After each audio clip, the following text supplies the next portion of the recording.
ça veut dire que Dieu nous a justifiés par son amour, par sa grâce, qu'il a permis que nous soyons sauvés. Et nous entrons dans notre saison de grâce par la foi que nous accordons à l'œuvre de la croix. Et comme on le dit, cela ne vient pas de nous, c'est un don que Dieu nous fait.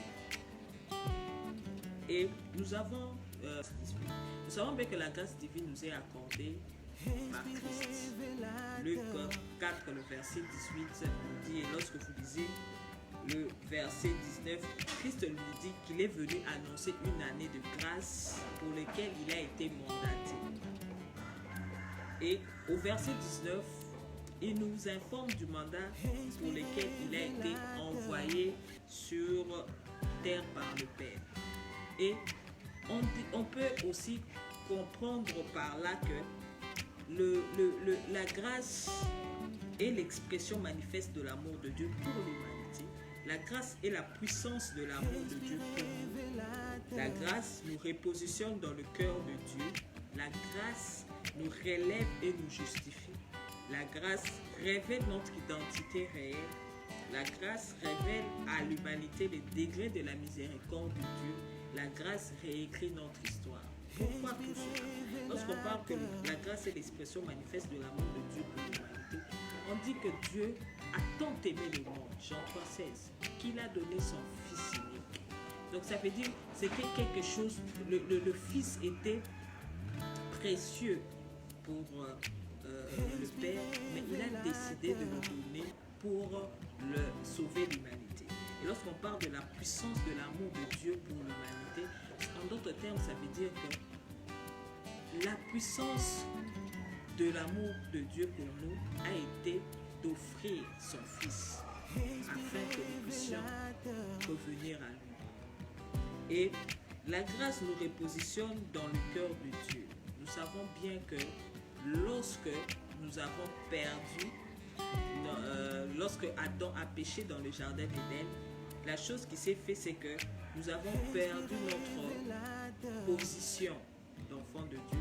Nous avons perdu cette vie d'intimité plutôt avec le Seigneur parce qu'il y a eu une mort spirituelle qui s'est abattue sur nous. Et lorsque vous lisez Romains 8, qui nous parle qu'il n'y a plus de condamnation pour ceux qui sont en Christ. Et lorsque on nous dit que la grâce révèle notre identité réelle, ça veut dire que lorsque la grâce nous est accordée, nous recevons un gage qui est la personne du Saint-Esprit en nous. C'est avec le Saint-Esprit que nous pouvons crier Abba Père. Nous pouvons revenir à notre identité réelle. Et la grâce révèle à l'humanité les degrés de la miséricorde que Dieu a fait pour nous. Aujourd'hui, vous savez, Paul, je prends l'exemple de Paul. Paul est passé de persécuteur à gagneur d'âme. Vous voyez, il y a vraiment une grande différence entre les deux personnalités. La personne qu'il était avant et la personne qu'il devient après lorsque le Christ décide de lui accorder la grâce. Et le deuxième point, on parle de qu'est-ce que la grâce divine nous accorde. Luc 18 nous décrit que la grâce nous accorde, il est venu accorder la bonne nouvelle aux pauvres. Je décris cette partie comme étant, le pauvre sont tous ceux qui sont ignorants de la parole de Dieu. La parole de Dieu qui est esprit et vie. La parole nous dit que Dieu est le créateur du ciel et de la terre, que la terre et tout ce qu'elle renferme lui appartient, ainsi que l'or et l'argent. La manière dont je suis en train de décrire, je suis en train de faire comprendre le côté spirituel, mais aussi le côté physique. Ça veut dire qu'on peut être pauvre par ignorance. C'est comme ça que dans Osée 6, Osée 4, il est dit que mon peuple périt faute de connaissance. Tu peux être là, tu ne sais pas que ton père est riche parce que ta mère te l'a caché et tu es en train de vivre des difficultés. C'est à l'âge de 25 ans que tu apprends que le ministre intel, c'est ton père en réalité, et que la personne que tu as toujours connue comme ton père n'était que le petit ami de ta maman. Lorsque tu iras vers ton père biologique pour lui dire que c'est ton père, il y a une dimension qui change dans ta vie. tu arrêtes de vivre dans la vie des démons, tu arrêtes de vivre dans une vie de pauvreté, tu arrêtes de stagner même dans ta vie. Tu reprends le cours logique de ta vie. C'est la même chose.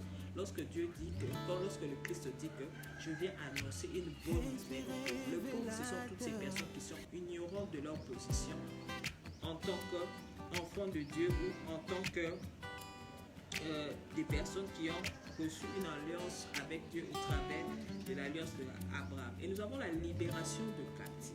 Matthieu 18 nous dit ceci: tout ce que vous lierez sur la terre sera lié au ciel, et tout ce que vous lierez aussi au ciel sera, et tout ce que vous délierez aussi au ciel sera délié sur la terre.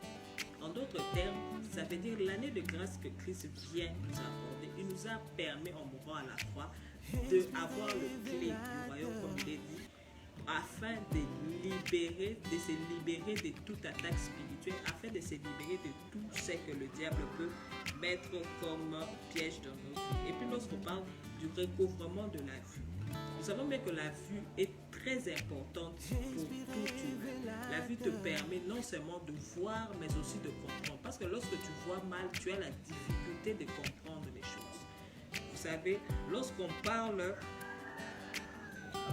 au risque de vivre dans la vie de confusion, quand une personne ne voit pas les choses comme il doit voir. Je prends un exemple. J'ai une chemise blanche avec de couleur bleue. Mais si une personne, j'ai oublié comment l'heure, si une personne qui a cette maladie, qui en lieu place de voir le bleu voit du vert, en lieu place de voir du blanc voit de l'orange. Et lorsqu'il devra me décrire si jamais on avait besoin de me trouver une personne, non, elle s'était habillée en chemise blanche avec des lignes bleues. Oh oui, moi j'ai vu une personne passer ici, mais je ne crois pas que c'était parce qu'elle avait une chemise orange avec une couleur orange et vert. Vous voyez, il y a une confusion qui s'apporte. Et lorsque nous lisons les livres de... Un instant. Lorsque nous lisons les livres de Marc, le chapitre 24, on parle de Christ qui est en train de recouvrir à une personne la vue. Et lorsque la personne recouvre la vue, écoutez ce que la personne dit. Il regarda et dit: j'aperçois les hommes, mais j'en vois comme des arbres et qui marchent. Si une personne te dit, tu es en train de prier pour une personne afin qu'il recouvre la vue, et cette personne te dit: non, je suis en train d'apercevoir des gens comme des arbres qui marchent. Vous voyez un peu que c'est un peu bizarre de voir ces histoires comme ça. Et il y a encore une dernière chose, c'est qu'il vient apporter la délivrance aux opprimés. Là, on parle d'Exode 3, le verset 6. Si je peux lire pour mieux faire comprendre cela, l'Éternel parlant à Moïse dans le buisson ardent, il dit ceci: j'ai vu la souffrance de mon peuple qui est en Égypte, et j'ai entendu les cris qui lui font pousser ses oppresseurs, car je connais leur douleur, je suis descendu pour les délivrer. En d'autres termes, lorsqu'on lit ces versets, ça veut dire que lorsque l'Éternel vient pour nous sortir de l'oppression, lorsqu'on parle de l'oppression, ça veut dire un manque de paix, un manque de comment on appelle ça, de sécurité. Tu te sens vraiment attaqué, bien que tu n'es pas blessé physiquement ou autre. Et l'Éternel est le Dieu de justice. Lorsqu'il voit ces choses arriver dans nos vies, il va faire en sorte que nous puissions sortir de cela en nous envoyant un libérateur pour nous sauver. Et tout ça, ce sont les clés de la grâce. Alors, je vais vous faire comprendre que la grâce choisit, localise afin d'établir. Je prends un exemple. La grâce a localisé David, Élisée et aussi Marie. Ils ont été choisis par grâce divine, puis ont été localisés par un prophète ou un messager, et un autre a été localisé par l'ange de l'Éternel. Alors, après avoir été choisis par Dieu et localisés, ils ont été établis afin, ou désignés si on peut dire, afin de faire les choses selon la volonté de Dieu pour leur vie. La grâce aussi nous permet d'accomplir la volonté de Dieu pour nous. Elle nous permet de récupérer notre destinée voulue par Dieu pour nous. Comme je l'avais donné au début l'exemple de Paul. Paul est passé de persécuteur à gagneur d'âme. Et si on peut rajouter le frère David qui est passé de berger à roi. Voilà un peu le changement aussi avec David. David est en train de surveiller les troupeaux de son père, où il était à lui un adorateur. Mais aussitôt, il change de statut, il passe directement à roi, qui est deux choses différentes. Et la grâce nous permet aussi à récupérer tout ce que nous avons perdu comme temps et avoir et autres. Nous sommes dans le livre d'Exode. Pharaon a servi Israël pendant plus de 430 ans. Mais la Bible nous dit que malgré que Pharaon est en train de servir Israël, Israël est en train de croître. C'était ça la raison de la crainte et de la peur des Égyptiens et de Pharaon. Et lorsque vous lisez Exode 1, le verset 12, il est dit « Plus on l'accablait, plus il s'est multiplié et il s'accroissait. » Là, ce sont les choses visibles d'Israël. Mais il est aussi dit à la sortie d'Israël, l'Éternel a fait en sorte que les peuples égyptiens qui étaient voisins aux Israélites ont remis au peuple des vases d'or et des vases d'argent. Ça les a permis de récupérer non seulement le temps qu'ils ont perdu, mais aussi les avoirs, parce qu'ils travaillaient comme des esclaves durant toutes ces années pour l'Égypte sans recevoir quoi que ce soit. Et une chose à retenir, c'est que la grâce divine marche étroitement avec le temps. Donc le temps est la collaboration qui marche avec la grâce divine pour nous. N'oublions pas que notre Dieu est le maître de temps et des circonstances. Ça veut dire aujourd'hui tu as l'impression que rien ne va pour toi. Aujourd'hui tu es en train de te lamenter. Tu te dis, j'ai des personnes avec qui nous avons grandi, nous avons suivi les mêmes cursus universitaires ou écoliers. Nous avons suivi les mêmes parcours professionnels, mais l'autre est épanoui financièrement, il a une vie stable, il a autre.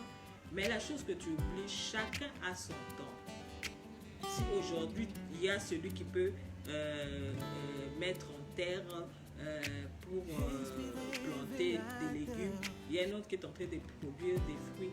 La récolte ne se fera pas au même moment ou même de la même manière. C'est la chose que des fois nous oublions. Alors lorsque nous rappelons de l'histoire de Saül, Saül plutôt, Saül a été envoyé par son père afin de rechercher les années perdues de son père. Mais lorsqu'il recherche, il se trouve putain un souci.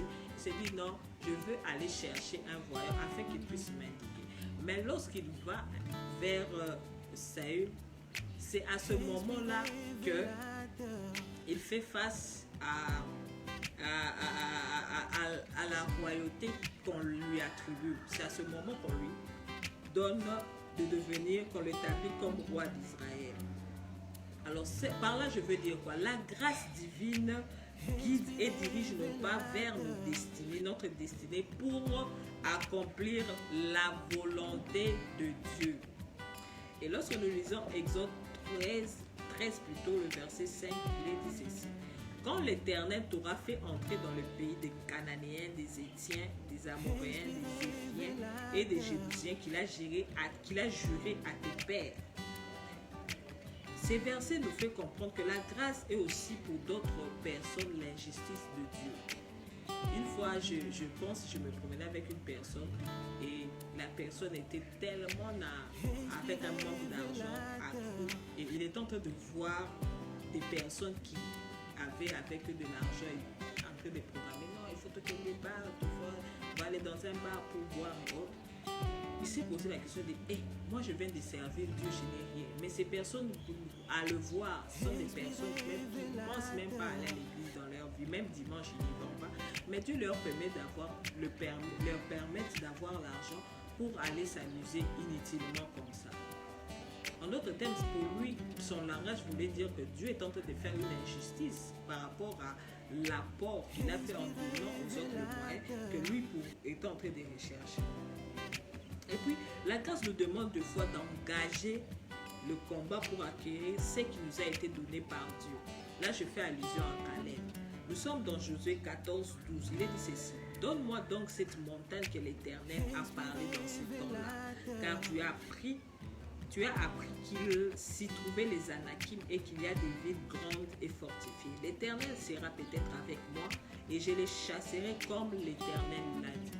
La grâce divine, lorsqu'elle vient dans nos vies, on te dit tu vas voyager, on te dit tu vas te marier, on te dit tu vas être grand, on te dit tu vas changer l'histoire de ta famille. Tout ça te demande de te préparer d'abord intérieurement, mais aussi il y a d'autres cas où tu devras te battre pour avoir cette position que l'Éternel a dit de toi. Et aussi il y a une autre chose, la chose qui fait que nous puissions faire asseoir la grâce divine dans nos vies, c'est lorsque nous laissons le renouvellement de l'intelligence être notre partage. Nous sommes dans Romains 12, le verset 2, il est dit ceci. Ne vous laissez pas modeler par le monde actuel, mais vous laissez vous transformer par le renouvellement de votre pensée pour pouvoir discerner la pensée de Dieu, ce qui est bon et ce qui lui plaît, et ce qui est parfait. En d'autres termes, la grâce nous permet d'avoir une autre conception de choses. Là où toi tu peux avoir des blessures, là où toi tu te dis que Dieu m'a abandonné, mais derrière cette hostilité, derrière cette guerre qui est contre toi, tu peux reconnaître que Dieu cherche à se glorifier derrière cela. C'est comme ça qu'on parle de changement d'intelligence, renouvellement de l'intelligence, mais de notre pensée. Le Christ dit, c'est ce qui sort de notre cœur qui est en train de nous détruire. Pourquoi?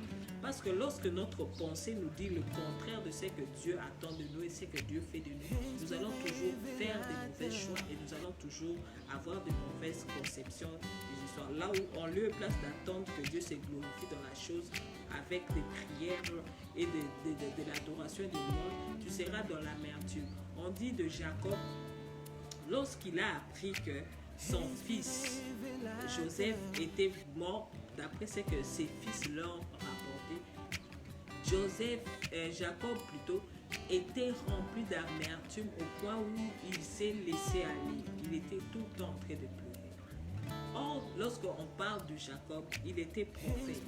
C'est comme ça que tous ses enfants aussi pouvaient dire à Joseph, lorsqu'il a fait son songe, que non, tu veux nous dire que tu vas régner sur nous. Parce qu'au-delà de la prophétie, ils étaient capables eux tous de discerner quel est le message qui était caché derrière un songe. Mais lorsque Dieu a voulu parler pour la nation, que ce soit pour l'Égypte ou pour Israël, parce que la famine avait frappé non seulement l'Égypte, mais avait frappé toutes les nations environnantes. L'Éternel est passé annoncer cela à Pharaon. Pourquoi? Parce qu'à ce moment-là, Jacob était dans l'amertume. Il n'a même pas su recevoir le message de Dieu.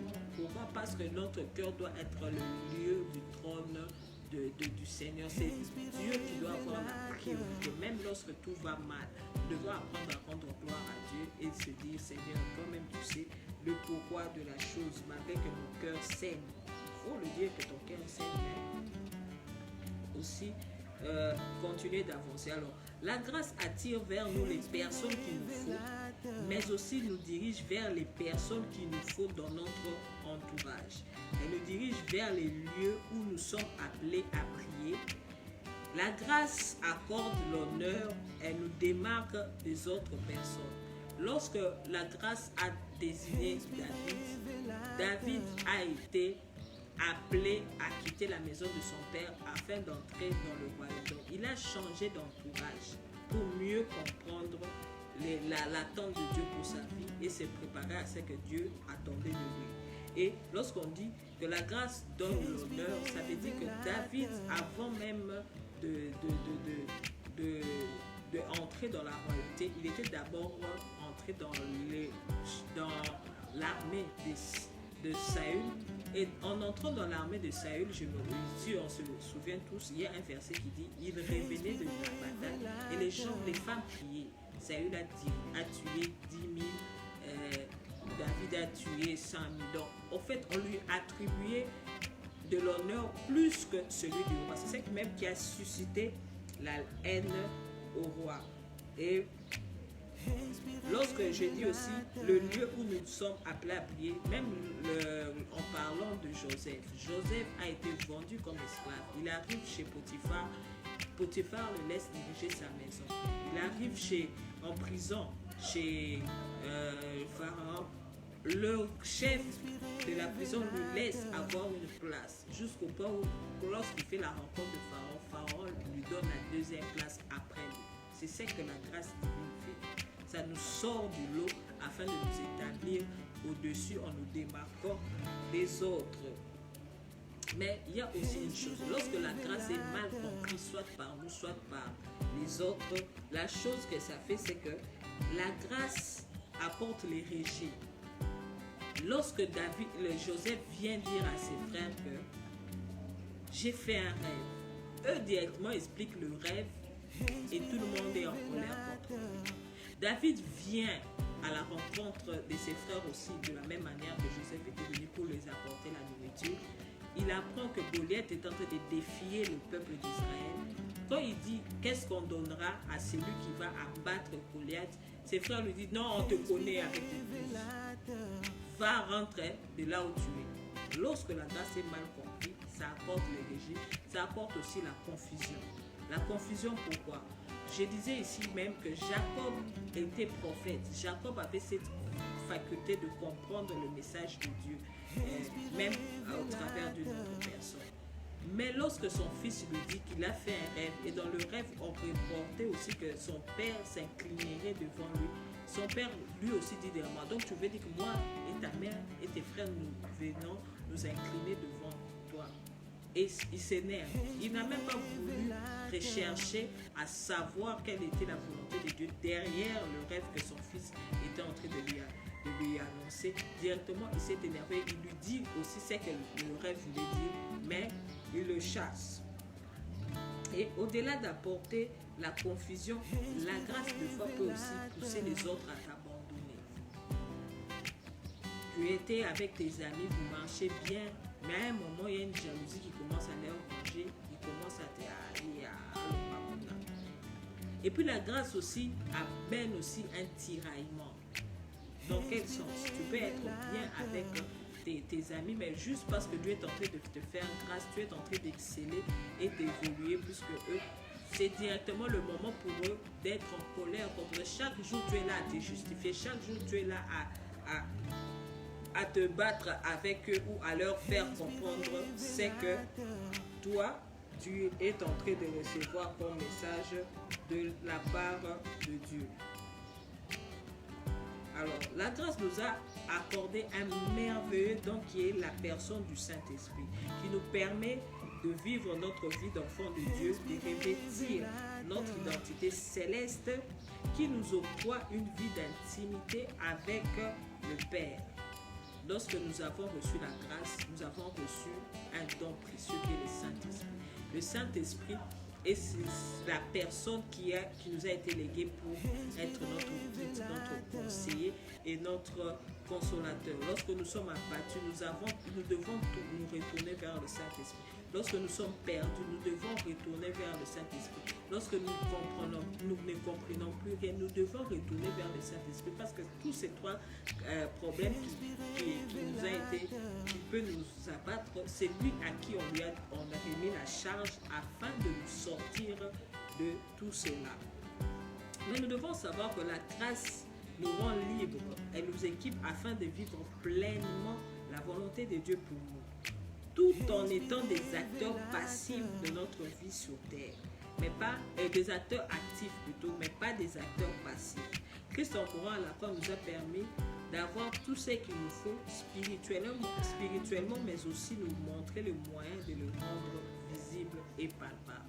Aujourd'hui, nous avons certaines personnes qui se disent non, nous sommes dans une saison de grâce, donc plus rien ne doit se faire. On va attendre que la manne tombe du ciel. On va attendre que le Christ puisse nous envoyer un corbeau pour nous nourrir.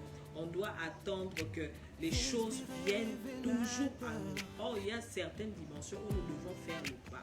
Il y a certaines dimensions, comme nous l'avons cité ici, où nous devons réagir. Il y a certaines réactions où nous devons nous battre. Il y a certains temps où nous devons prier. Il y a certains temps où nous devons passer à l'action. Il y a certains temps où nous devons aller à la recherche de ce qui nous revient de droit. Alors, nous avons aussi une autre chose, c'est que lorsqu'on parle de la grâce, ça ne veut pas, comme on l'a dit, que la grâce est le fait que Dieu nous accorde le pardon du péché en package. Ça ne veut pas dire que nous devons passer notre vie à vivre, à nous vautrer dans les péchés parce qu'on s'est dit que nous sommes pendant la période de grâce, Dieu va toujours nous pardonner. Oui, Dieu pardonne. Mais il y a un temps pour tout. Il ne faut pas que nous passions notre temps à toujours pécher en lieu place à maintenir notre place auprès du Père, à être